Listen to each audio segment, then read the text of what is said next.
ట్రంప్‌ని పూర్తిగా నమ్మడం చాలా పెద్ద పొరపాటు. ఈరోజు భారత్, అమెరికా మధ్య జరిగినటువంటి ఒప్పందాల తర్వాత పూర్తిగా మనం నమ్మలేమని ఎవరు మాట్లాడుతున్నారంటే, నవాజ్ షరీఫ్ యొక్క సన్నిహితుడైనటువంటి నజం సేథీ.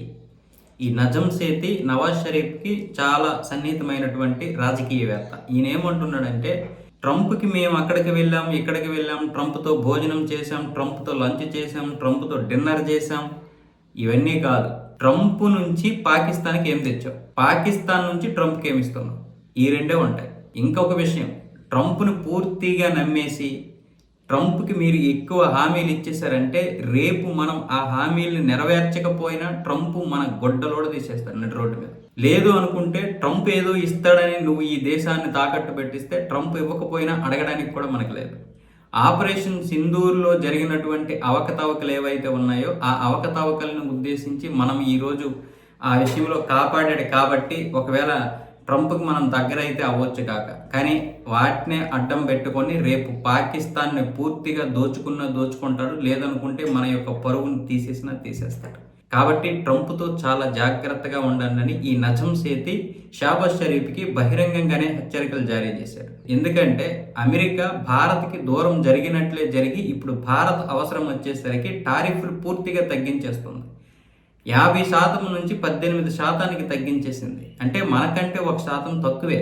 ఇప్పుడు అన్ని విధాలుగా కూడా యూరోపియన్ యూనియన్ దేశాలు భారతదేశం దగ్గరకు వస్తున్నాయి, అన్ని దేశాలు వస్తున్నాయి. కాబట్టి అమెరికా కూడా ఇప్పుడు భారతదేశాన్ని వదులుకోవడం ఇష్టం లేక మనకు వెన్నుపోటు పొడిచింది అన్న విధంగా ఇప్పుడు నజం సేథీ మాట్లాడుతున్నారు. కానీ ఇప్పుడు మాట్లాడుకోరా ఎవరైనా సరే.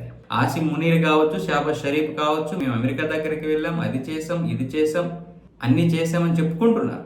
కానీ జరిగిన వాస్తవం ఏంటి, జరుగుతున్నది ఏంటి? ఆ రోజు అక్కడ చేసాం, భారతదేశాన్ని ఇబ్బంది పెట్టేశాం. ఆపరేషన్ సింధూర్లో అమెరికా ప్రధాన పాత్ర పోషించింది.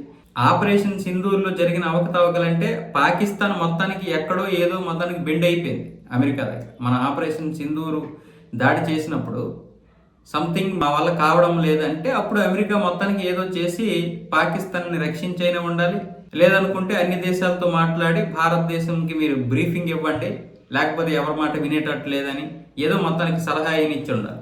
ఇప్పుడు అవన్నీ కూడా బయట పెడితే పాకిస్తాన్ పరువు పోద్ది. అది నజం సేథీ మాట్లాడుతున్నటువంటి మాటలు. ఎందుకంటే ఈరోజు ట్రంప్ అందరి గురించి మాట్లాడేస్తున్నాడుగా. చైనా లేదు, భారత్ లేదు, ఆస్ట్రేలియా లేదు, కెనడా లేదు, అందరి గురించి మాట్లాడుతున్నాడు బహిరంగంగా. సో ఇక పాకిస్తానే ఉంది. రేపు పొద్దున్న ఏ క్షణం ఏం జరిగినా సరే పాకిస్తాన్ గురించి నిజాలు మాట్లాడితే పూర్తిగా పరువు పోద్ది. ఇప్పటికే భారతదేశం మనకు సింధు జలాలు కూడా ఇవ్వడం లేదు. కశ్మీర్ సమస్యనే ఏదో పరిష్కరించేద్దాం అనుకుంటే కశ్మీర్తో పాటు పీఓకి కూడా భారతదేశందే అన్న విధంగా ఒక మ్యాప్ కూడా విడుదల చేశారు వాళ్ళు, అమెరికా వాళ్ళు. కాబట్టి మనం ఎప్పటికీ దీన్ని నమ్మొద్దు అన్న విధంగా ఆ నజం సేథీ మాట్లాడుతుంది.